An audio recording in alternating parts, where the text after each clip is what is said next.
Oi, está começando o 105º episódio do 451 MHz, o podcast para quem lê até com os ouvidos. Eu sou o Paulo Werneck, editor da revista 451. 2 vezes por mês, a gente conversa aqui com autores críticos e leitores sobre os livros mais legais que acabaram de ser publicados no Brasil. Era uma ousadia intempestiva, entende? Não era uma ousadia agressiva, porque a gente desmontava essa entourage que poderia reagir negativamente pela piada, pelo riso, pela graça. E Belo Horizonte teve de suportar aqueles meninos atrevidos de complemento. Professores, pintores, bailarinos, teatro. Então, fez-se uma turma contra a caretice belo-horizontina. A gente tinha muita ousadia naquela sociedade belo-horizontina e, por isso, atraía os que também procuravam alguma dessas ousadias, né? Esses são o Silviano Santiago e o Ivan Ângelo, os nossos convidados do episódio de hoje. E para entrevistar esses 2 craques, eu convidei o Humberto Werneck, o meu pai, que é editor sênior aqui da 451. Eu ainda vou falar mais sobre eles, sobre essa conversa, mas antes eu preciso te avisar que esse episódio do 451 MHz é realizado com o apoio da Lei de Incentivo à Cultura. Bom, no episódio de hoje, a gente vai ser transportado para Belo Horizonte dos anos 60. A gente vai conversar com uma dupla de escritores que começou a escrever juntos, ainda bem jovens, lá em 1961. O Ivan Ângelo e o Silviano Santiago publicaram juntos o livro 2 Faces, pela editora Itatiaia. Era metade de um, metade do outro. E isso marcou não só a trajetória deles, mas também toda a cena literária ali de Belo Horizonte, que estava fermentando naquela época. E agora, no final de 2023, o Ivan e o Silviano lançaram ao mesmo tempo livros que estiveram nas listas de melhores do ano de 2023. São 2 craques, já quase aos 90 anos, escrevendo e ainda criando novos projetos literários. O Silviano é poeta, escritor e tem uma produção vasta e premiada. Em 2022, ele recebeu o Prêmio Camões, que é o mais importante da língua portuguesa, pelo conjunto da obra. Esse livro sobre o qual a gente vai conversar é Grafias de Vida à Morte, que saiu pela Companhia das Letras. Já o Ivan Ângelo é jornalista e um grande romancista brasileiro, conhecido sobretudo pelo livro A Festa, que recebeu em 1976 o Prêmio Jabuti. Na verdade, o Ivan tem uma obra incrível e vasta, menos conhecida que A Festa, mas que vale muito a pena, e está em plena atividade. Prova disso é o romance Vida ao Vivo, que foi lançado aí no final de 2023 e que traz um retrato da cena jornalística literária de São Paulo nos anos 70 e 80. É um livro que é muito bem escrito e que fala muito sobre os dias de hoje.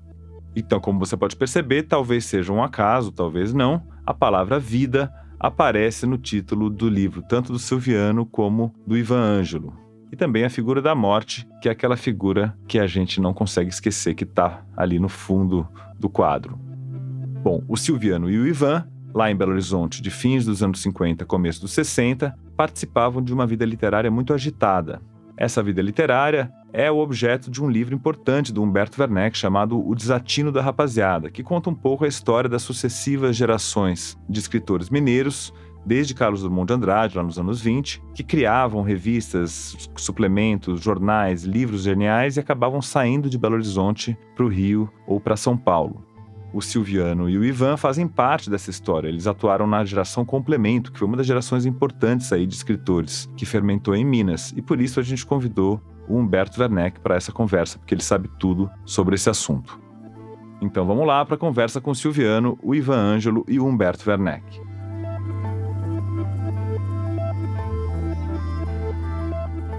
Silviano Santiago, seja bem-vindo, Silviano, tudo bem? Tudo bem, muito obrigado pelo convite, Paulo. Aproveito para te cumprimentar pelo seu prêmio, é um orgulho muito grande estar aqui com você. E temos aqui também o grande Ivan Ângelo, romancista, autor de diversos livros, contista, e que lançou agora no finalzinho de 2023 um livro dos mais importantes do ano, né? A Companhia das Letras acabou de lançar o Vida ao Vivo. Seja bem-vindo, Ivan, tudo bom? Tudo bom, muito obrigado pela recepção aqui, por juntar amigos tão queridos. E você aí no comando, muito bom. Valeu, Ivan. Obrigado. O responsável, na verdade, por isso tudo é o terceiro autor aqui da nossa entrevista, que é o Humberto Werneck, que num gesto de nepotismo explícito eu convidei para conversar com vocês. Um nepotismo peronomútil, porque ele é diretor aqui da revista 451, ele é editor sênior, e é um cara que lê esses dois autores desde aí da juventude, né, Humberto? Sem dúvida. Felizmente, desde a remota adolescência, eu leio esses craques. Exatamente. Então, acho que essa conversa de hoje aqui vai nos transportar para Belo Horizonte dos anos 60, final dos anos 50. Enfim, quando esses dois, o Silviano e o Ivan, estrearam na literatura juntos. São dois livros que são publicados conjuntamente e que, nesse momento, também estão lançando livros super relevantes. Então, é um arco inteiro de uma vida literária que se coloca aqui. Eu me lembro muito bem, Humberto, de quando você me deu de presente o Duas Faces, né? Que é esse livro que foi lançado lá atrás. Então, eu queria começar por você, para você falar um pouquinho desse Duas Faces, que é um livro publicado aí décadas atrás, mas que está vivo na sua cabeça. Olha, esse livro é um livro para o qual a minha geração de frangotes, na época, olhava com grande embevecimento e continua olhando, né? Era uma geração diferente. Eu acho que continua sendo um grupo muito singular. Eu queria, Ivan e Silviano, que vocês falassem um pouco de complemento, que era o grupo de vocês, e de como vocês dois chegaram a esse livro, lá em 1961. Como é que nasceu esse livro, Silviano Santiago? Esse livro, eu acho que teria de ser explicado de uma maneira, ponhamos, menos subjetiva, entende? Ele é o resultado, antes de mais nada, de um grupo extraordinário de jovens intelectuais que se reuniam no Clube de Cinema, né? No Centro de Estudos Cinematográficos de Minas Gerais. E desse grupo, ele era tudo, para falar a verdade, menos literário. Quer dizer, a literatura chega tarde a esse grupo, porque esse grupo era, antes de mais nada, de cinéfilos, né? De pessoas que gostavam de cinema, como Jacques do Prado Brandão, o Ciro Siqueiro, o Fritz Teixeira de Sales, os mais velhos. E, por outro lado, também do grupo fazia parte, né, o Frederico Moraes, as artes plásticas, né? Diversos artistas estavam lá. Não só isso, mas também o grupo de teatro, Carlos Kreber, João Marchner, e ainda o grupo de dança, né? Klaus Viana, Angel Viana, sua esposa. Eu acho que a gente tem de compreender, então, essa geração, não individualizando as figuras, mas entendendo que foi esse conjunto, esse mutirão, acho que a palavra é essa, porque nós participávamos das peças de teatro e participávamos do grupo de balé e participávamos das vernissagens de arte, ia aos ateliês, etc. Então, eu acho que esse livro é o caldo de uma época que eu reputo, o Humberto disse singular, eu acho que ela não é singular, que ela é múltipla.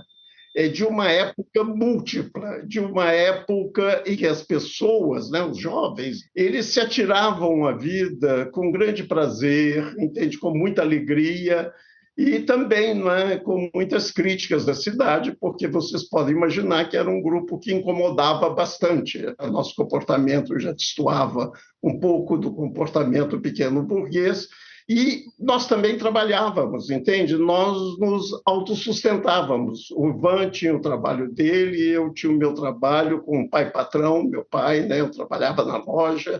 Então, eu acho isso muito interessante como geração, entende? Porque isso é difícil, havia um verdadeiro companheirismo e essa ideia de um mutirão. E aí houve uma coincidência, e aqui talvez eu deixe para o Ivan contar, né, também a versão dele, né? Houve uma coincidência que havia uma editora na cidade, a Itatiaia, e passamos a frequentar essa editora que era também livraria, na famosa Rua da Bahia. E aí, então, houve isso, né, de extraordinário, que houve uma proposta, aí eu já não sei mais de quem, de financiar esse livro a priori. Então, havia uma lista de amigos, amigas, que se comprometiam a comprar o livro.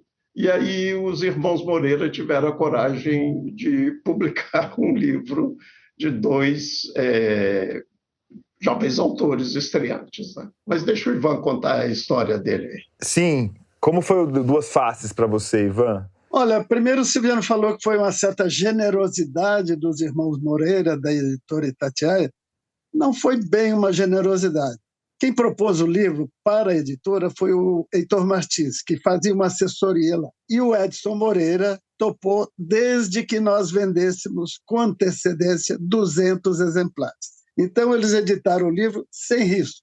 Agora, o livro foi precedido de publicação da revista Complemento, um conto aqui, um conto ali. Quando foi proposto juntar os contos que eu tinha escrito com os contos que o Silviano tinha escrito até aquela época, fizemos o projeto, fizemos a capa, fizemos tudo para a editora e a editora lançou aí. E o lançamento foi uma festa muito simpática lá na livraria de Santiago. E como é que você chegou nessa galera da qual fazia parte, entre outros, Silviano Santiago? Você não era bem desse meio, né, Ivan? Não, eu era, digamos, um escritor solo. Tinha uns amigos na repartição pública onde eu trabalhava, era um serviço que eu comecei lá de contínuo, depois fui mudando de cargo para datilógrafo e tal.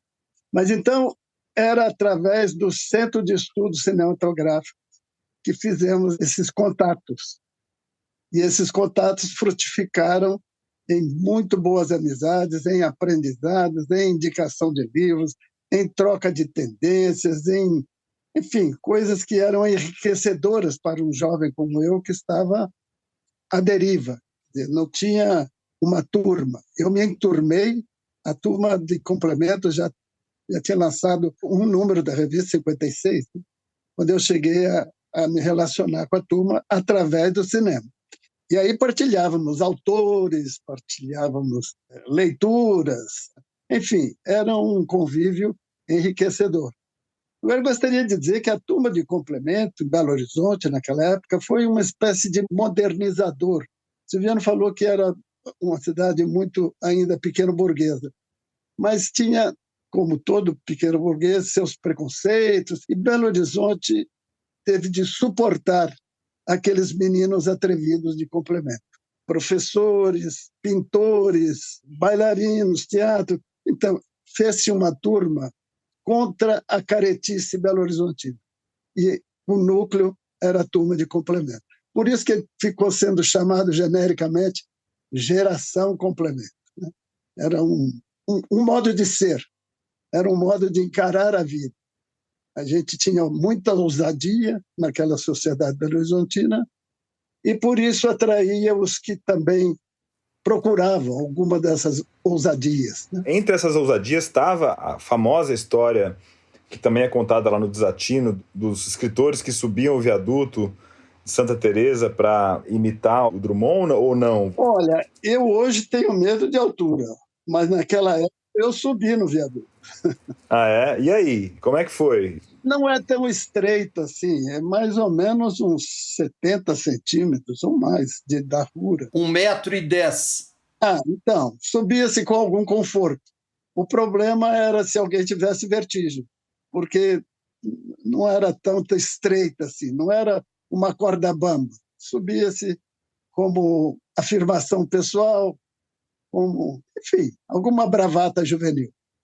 Mas eu subi só uma vez e me dei por satisfeito. Não, eu nunca subi. Não. Eu vou retomar uma questão que o Ivan levantou, que é muito importante nesse lado modernizador da geração complemento, a meu ver. Graças a figuras, e eu destaco em particular o Ezequiel. Ezequiel Neves, do Barão Vermelho, parceiro de Cazuza e tudo isso, né? O Ezequiel é esse grande personagem do Mil Rosas Roubadas, né?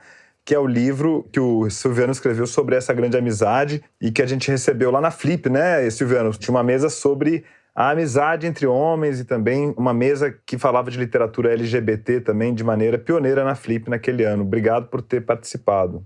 Exatamente. Conversei com Mathieu Landon. Graças a figuras assim como Ezequiel, ou ainda figuras femininas, como a Lucy Panicali, por exemplo, que era dona de um bar, né, naquela época. Eu acho de interessante, nesse processo nosso de modernização, é que já é uma modernização mais pelo comportamento do que propriamente partidária, entende? E aí eu destaquei Ezequiel antes, porque Ezequiel que traz essa revolução que naquele momento a parte comportamental se dava pela música, não é? Em particular pela música norte-americana, Elvis Presley, etc. A gente até frequentava casas pequenas burguesas para poder escutar a coleção de discos de jazz, por exemplo, que tinham na época. A gente escutava jazz ou Elvis Presley, ou aquelas novidades que vinham e juntavam aquelas novidades que vinham de filmes, como Rebelde Sem Causa, né? O célebre filme de James Dean, etc., ou Streetcar Named Desire, com Marlon Brando, e a figura, né, bastante interessante da Blanche Dubois, né, coisas desse gênero, né, que se tornavam figuras icônicas para nós, entende? Muito mais importantes, muitas vezes, que algumas figuras partidárias. Quer dizer, haverá uma grande mudança em complemento, a meu ver, mas é o momento em que eu saí, que é a partir de 61, não é, com o surgimento, né, de uma preocupação mais política. Né? Eu já estava no Rio, depois já fui para a França, depois para os Estados Unidos, etc., etc. Mas dessa questão o Ivan pode tratar com muita precisão, porque ele ainda estava vivendo lá em Belo Horizonte. Né? Pois é, Ivan, eu queria te perguntar como é que o establishment belo-horizontino, seja os intelectuais, seja a sociedade conservadora, como é que essa gente reagiu a vocês? Eu me lembro, Ivan, de ver você passar pela Rua da Bahia de sandália. Um homem de sandália não era uma coisa que se usasse, não é? Havia uma reação da sociedade? Como é que vocês eram recebidos? Como é que vocês eram tratados? Olha, não nos ofendia o preconceito. Comecei a trabalhar pouco depois que Silviano saiu no Diário da Tarde de Belo Horizonte.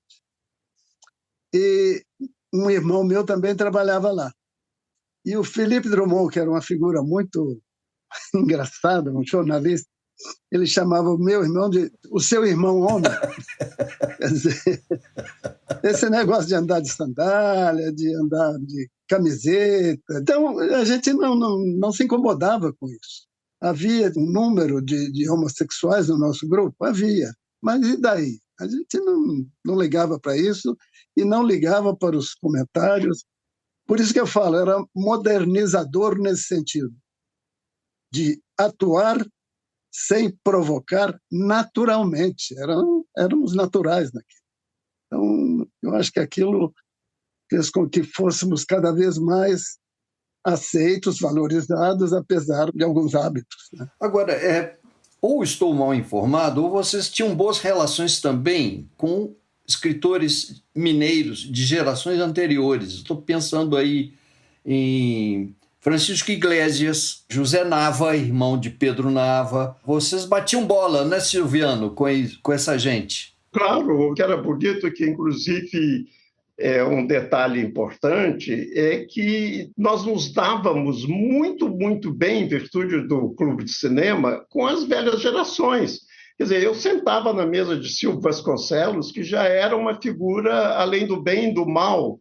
Sentava também o Pedro Nava nessa mesa, entende? E depois a gente saía, dos primeiros tempos, e ia para a Camponesa, e ficava lá sentado na Camponesa, tomando cerveja e comendo pão de queijo. Depois a gente ousou mais. Nós fomos para alguns bares não muito bem reputados em Belo Horizonte, como da Praça da Estação, ou que pode falar, ou ainda da Olegário Maciel, que eram bares. Mas isso, por exemplo, não impedia que no bar da Praça da Estação, que realmente era uma espelunca, as meninas do balé, o Ivan vai lembrar muito bem, as meninas do balé iam com a gente lá e sentavam na nossa mesa, sentavam naquele grupo, e a gente se dava muito bem com todo mundo que estava ali. Isso que o Ivan falou, né? Essa ousadia nossa, era uma ousadia intempestiva, entende? Não era uma ousadia agressiva,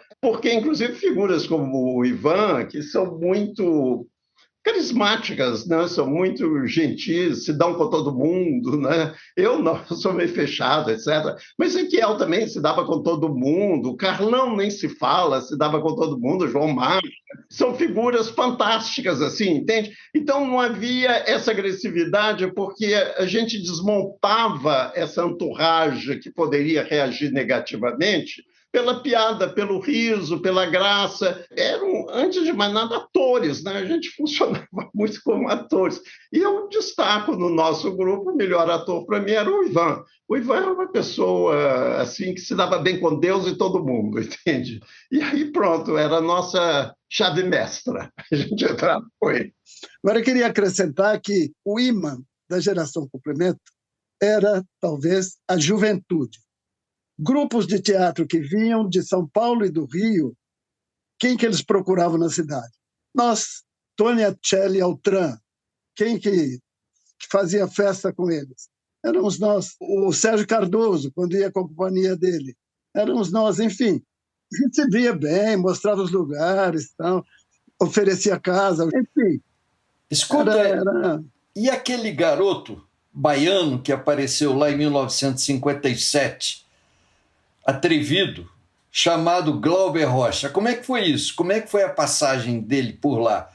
Nas cartas do Glauber para o Fernando Pérez, ele registra um pouco o encontro com vocês. Como é que foi isso? Fala aí, Silviano, você conviveu mais com ele.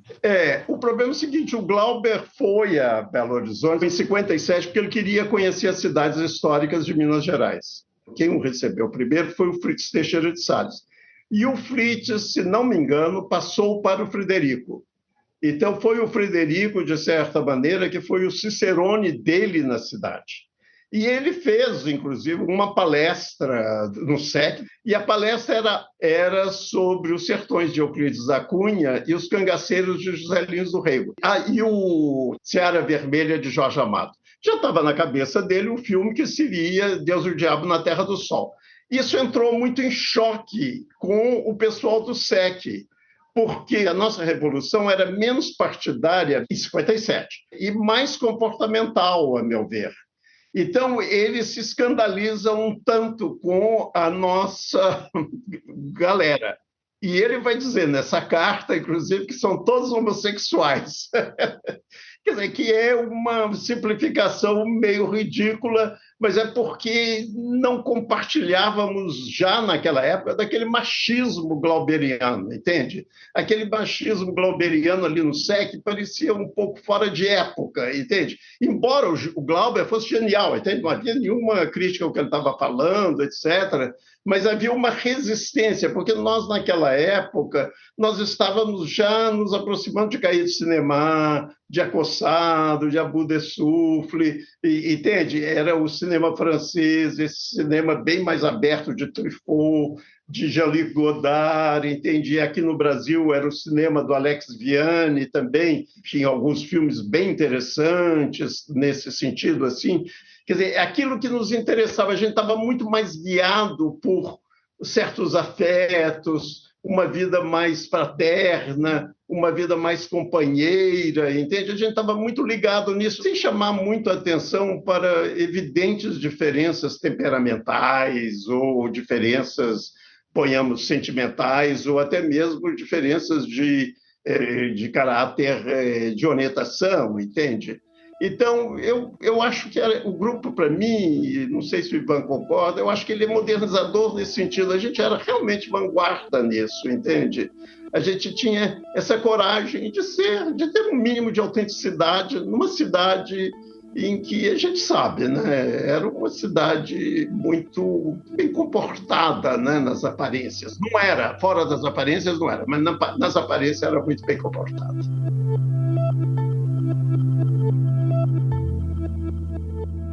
Agora a gente faz um intervalo rapidinho e logo em seguida volta para conversar com o Silviano, o Ivan e o Humberto. E eu queria dar um recado para você que é ouvinte aqui do 451 MHz. A gente sabe que você é um ouvinte e a gente agradece pela sua audiência. Mas será que você é um ouvinte entusiasta?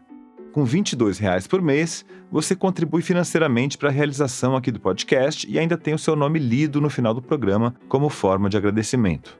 Além disso, você recebe uma assinatura digital da revista 451 e com ela tem acesso completo a todos os conteúdos que a gente já publicou sobre o mundo dos livros, por meio do site, das newsletters e de outros conteúdos que a gente produz especialmente para quem ama livros. E se você virar um ouvinte entusiasta, você também ganha acesso ao nosso clube de benefícios, que dá descontos de até 40% nas melhores editoras brasileiras. Então eu te convido agora mesmo a fazer essa assinatura de ouvinte entusiasta. É só ir lá no site 451.com.br e fazer a sua assinatura. E se você assinar até o final de fevereiro, ainda paga os preços de 2023. A gente vai reajustar os preços aí em março e quem avisa, amigo é. Assine agora 451.com.br. E antes de seguir com a conversa, a gente vai passar um recado rapidinho do Ricardo Araújo Pereira. Olá, eu sou o Ricardo Araújo Pereira e tenho um novo podcast que se chama Coisa que não edifica nem destrói. O título do podcast é a melhor coisa do podcast, porque não fui eu que escrevi, foi o Machado de Assis e, portanto, é de facto o melhor que o podcast tem para oferecer. É um candidato ao podcast mais chato do mundo, uma vez que sou eu a falar sozinho durante bastante tempo sobre coisas como história da comédia. Só para abrir o apetite, no primeiro episódio há uma referência a Santo Isidoro de Sevilha. Calma, não se precipitem já para as plataformas para ouvir tudo de uma vez.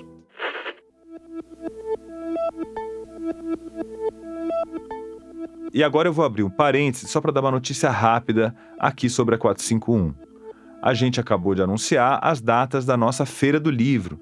Isso mesmo, a Feira do Livro, que a 451 e a Maré Produções realizam lá na Praça Charles Miller, no Pacaembu, em São Paulo.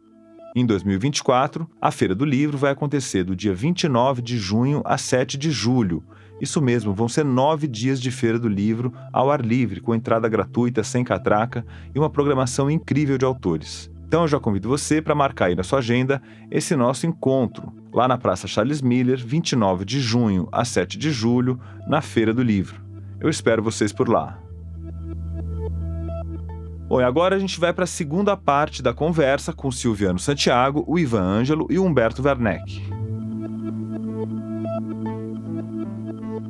Eu queria pedir licença a vocês, gente, para falar dos livros que vocês acabaram de lançar. São 2 livros notáveis e livros que têm semelhanças, não só a questão de vocês terem estreado ali juntos nesse grande momento, mas também, por exemplo, dos 2 livros trazerem a palavra vida no título. E o do Silviano traz até a morte também. Queria te perguntar, Silviano, que título é esse que você arrumou para o seu livro? Grafias de Vida, Morte. Deixa o Ivan se sair primeiro, pelo meu ensaio. Deixa o Ivan se sair com o romance dele, que eu acho mais importante no momento. Ora. Você não vai escapar de falar do seu livro pra gente. Vamos lá com o Ivan, então. Você é com Vida ao Vivo, que é esse livro que traz também São Paulo, né? A gente estava falando de Belo Horizonte, mas ele traz esse outro lugar em que você, na verdade, se fez um grande escritor, ou escreveu a parte mais importante da sua obra foi em São Paulo, e também como jornalista na redação do Jornal da Tarde, que foi uma redação que marcou não só a sua geração, mas o jornalismo brasileiro de modo geral. O que é esse livro aí que você publicou? De onde você tirou essa Vida ao Vivo aí? Olha, Paulo, Vida ao Vivo é um romance sobre a impunidade. Abre com um protagonista e, aos poucos, vai dominando a ação uma mulher, digamos, cobradora. Então, impunidade porque ela fora vítima, anos atrás, e ela não aceita anistia. Aí é uma referência Brasil pós-militar, onde se fez esse acordo de anistia para perdoar os inúmeros crimes que se cometeram naquele período. E ela também não aceita prescrição de pena, pensando o seguinte: prescrição de pena é para beneficiar quem? A vítima certamente não é, porque a vítima quer reparação, a vítima quer justiça. Então, é um livro em que a personagem que se torna forte, ela transmite esse recado. Não aceita anistia, não aceita prescrição. E ela vai em busca da sua, digamos, da sua verdade, que ela acha que tem que ser feito com ela, por ela e para o país. Maravilha, é um livro que tem esse tema da ditadura, no qual você é um mestre. A Festa é um dos principais livros da literatura brasileira sobre a ditadura, mas o que impressionou muitos leitores, inclusive o Humberto aqui, que me falou várias vezes, é a sua ambientação dessa São Paulo, desse jornalismo dos anos 70. Não sei se você, Humberto, quer resumir um pouquinho, você que viveu também junto com o Ivan na redação do Jornal da Tarde, que foi também um escritor que veio para cá se fazer jornalista. Tem aí um toque de Ilusões Perdidas também, a moda mineiro-paulistana. Olha aqui, nesse particular aí, eu passo a bola para o meu mestre Ivan Ângelo, que teve um contato muito maior com o jornal, ele está há mais tempo em São Paulo, ele falará muito melhor do que eu sobre isso aí. Ivan Ângelo, tem a palavra. Bom, a cidade, como diz o personagem, é uma cidade dos anos 70. A nossa sociedade despolitizada é uma sociedade dos anos 70, porque nos anos 70 foram caçadas não só as pessoas, mas também o direito de as pessoas se expressarem, seja através da censura, seja através de perseguições outras. Então, a cidade ela é reverenciada pelo protagonista como uma bela cidade dos anos 70. Nós todos sabemos que foi um grande período paulistano. Assim como os anos 50 foram um grande período do Rio de Janeiro, né? É um período em que os talentos de São Paulo foram acordados, as relações foram expandidas, né? As classes se penetraram, os artistas tiveram uma integração muito grande com a sociedade local. Enfim, era uma bela cidade para se viver nos anos 70. E o personagem tem essa nostalgia. É uma relação boa com a cidade que hoje parece que as pessoas não têm. O próprio personagem fala que as pessoas que estão hoje em São Paulo, elas vieram para cá, ganharam dinheiro, elas não são daqui. Mas vamos dizer que Belo Horizonte também era quase isso lá nos anos 50 também. Tinha pouca gente nascida em Belo Horizonte. Então, isso propicia ambientes férteis para a arte, para o jornalismo, né? Juntam-se turmas de lugares diferentes, experiências diferentes, né? E uma redação de jornal é um lugar em que acontece isso. Na redação você junta gente interessante de muito, muito canto diferente. Então, falta-nos um Fellini que transmitisse essa época e essa cidade, a relação das pessoas com a cidade, como ele transmitiu com a cidade natal dele, com Roma. Ele tem essa noção de integrar os personagens na cidade. Esse meu personagem ele é integrado na cidade, ele é uma figura dessa cidade. Agora, Belo Horizonte também foi uma cidade de sonho nos anos 50, uma cidade maravilhosa. Eu acho que é difícil não ser bonito antigamente, como é difícil não ser feliz antigamente. Cada vez a gente vai tomando noções muito de perigo, de susto, de sobressalto na cidade. Isso é ruim. Isso também aproxima o seu livro do livro do Silviano, que tem um aspecto de retrospectiva, um pouco de vida mesmo, né? Silviano, você não vai escapar, eu queria que você falasse aí das suas grafias de vida, morte, né? O nome do livro é Grafias de Vida, Travessão, Morte. E ele tem essa beleza de ser uma sedimentação de uma atividade crítica, uma beleza de livro. Parabéns, mas fale para nós sobre ele, por favor. Os livros de ensaios, né, eles tendem a trabalhar mais a atualidade. Então, é um livro basicamente sobre duas grandes questões.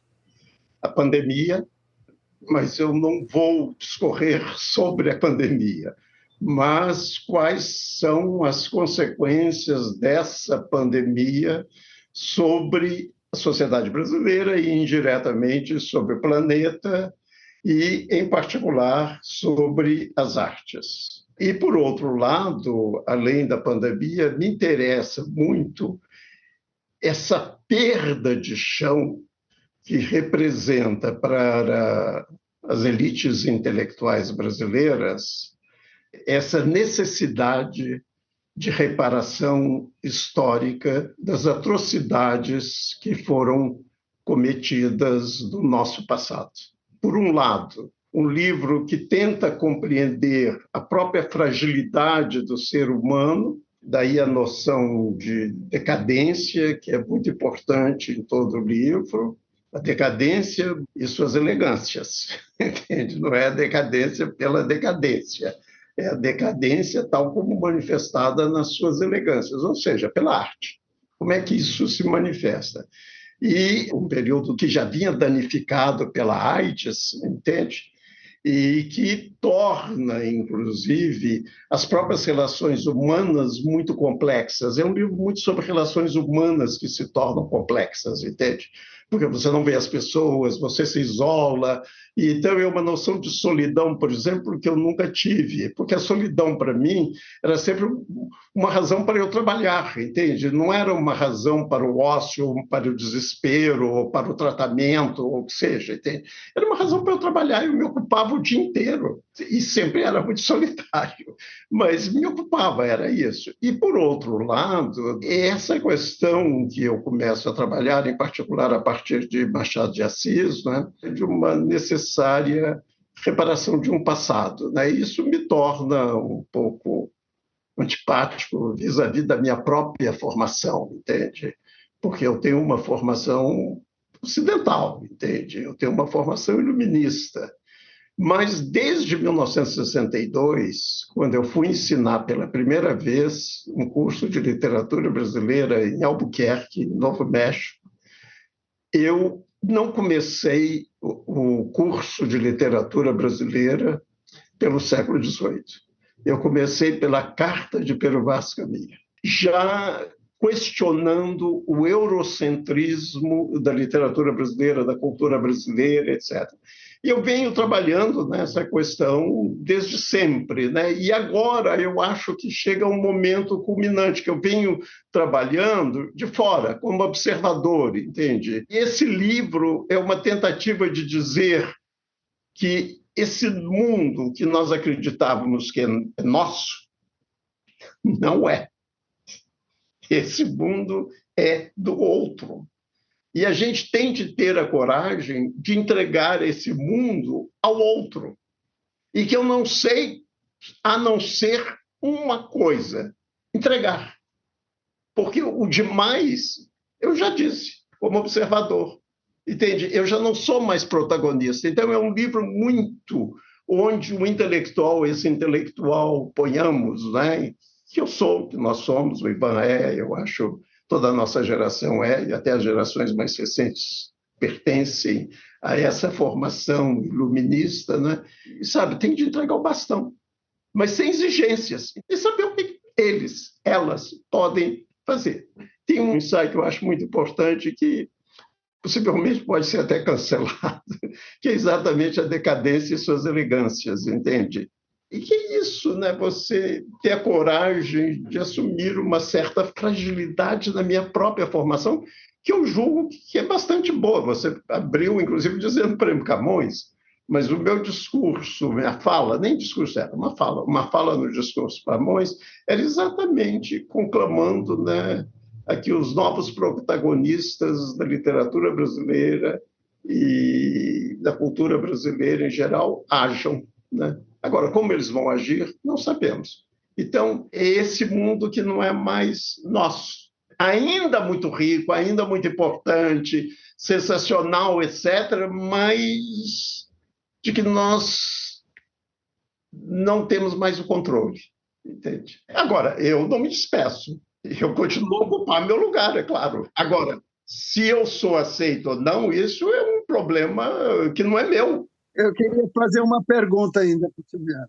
Continuando esse assunto, Silviano fala muito da substituição, não só de geração, mas de turmas. Então, eu vi que o discurso dele, no Prêmio Camões, contempla uma certa segmentação que está havendo na literatura brasileira. Basta dizer, na última Flip, em que tinham voz as mulheres, tidas como minoria, mas são maioria. Os negros e pardos, também tidos como minorias, mas são maioria. E os LGBTQIA+, que vão se tornando, pouco a pouco, maioria.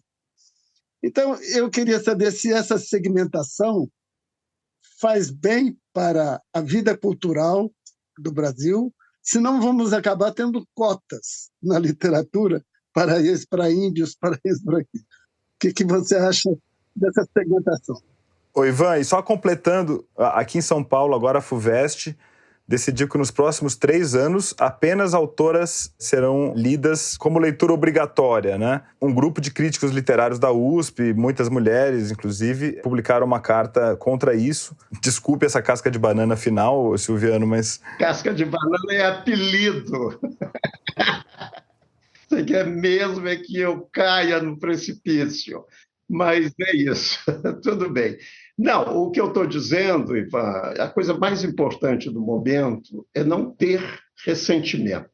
Isso é uma lição importantíssima que eu tomei de Nietzsche e que está já em Liberdade.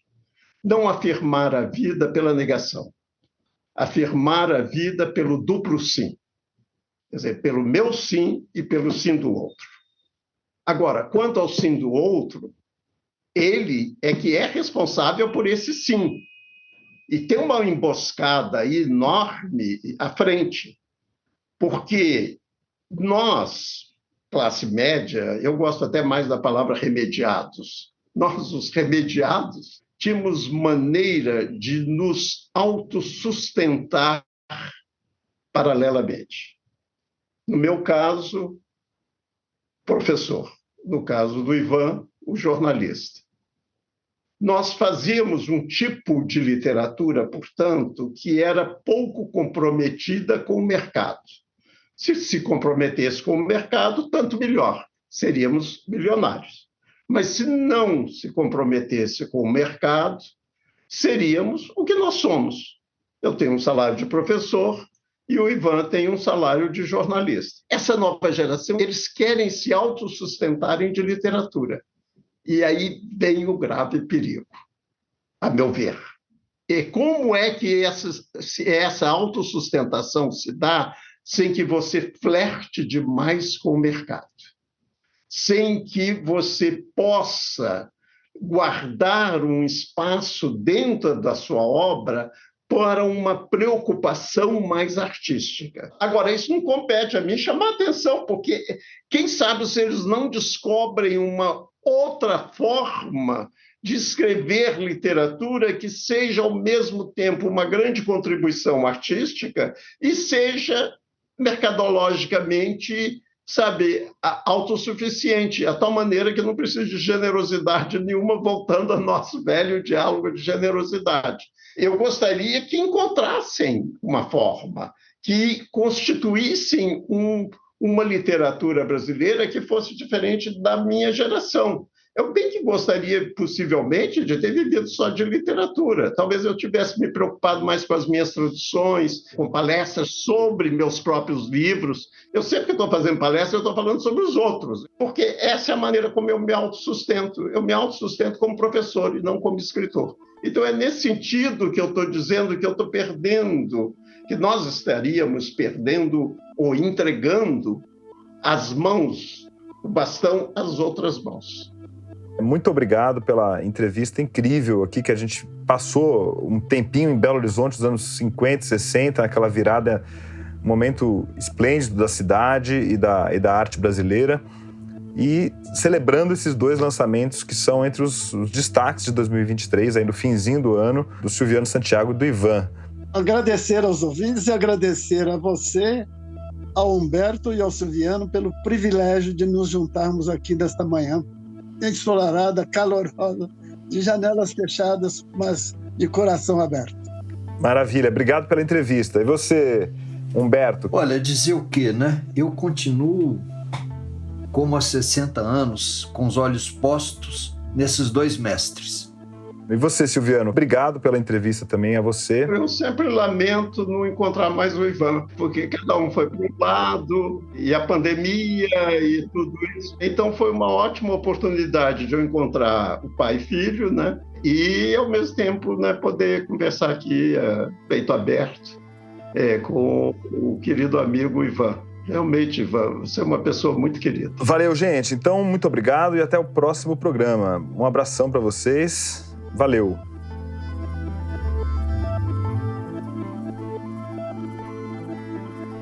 Antes de me despedir, pessoal, eu queria passar para o quadro do 451 MHz, que traz o melhor da literatura LGBTQIA+, de todos os tempos.